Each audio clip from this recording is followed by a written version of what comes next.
એ પરમ સુખ આપણા બધાની અંદર જ છે, પણ એ ભગવાનની ભક્તિથી માણસોએ પ્રાપ્ત કરવું પડે.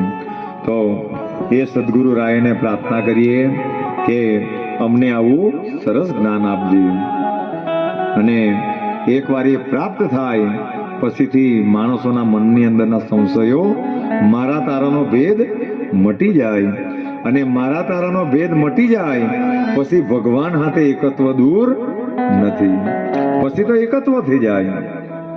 પણ આ વિષયો જે છે એ એટલા બધા ગહન છે કે એને સમજતા સમજતા સાધુ સંતો પણ થાપ ખાઈ જાય. એ તો સદગુરુની અગાધ કૃપા હોય, કારણ કે સદગુરુ તત્વ એવું છે કે આ દુનિયાની અંદર જે સાક્ષાત બ્રહ્મા વિષ્ણુ અને મહેશ પણ નહીં કરી શકે એ સદગુરુ કરી દે. પણ સદગુરુના રસ્તા પર ભક્તોએ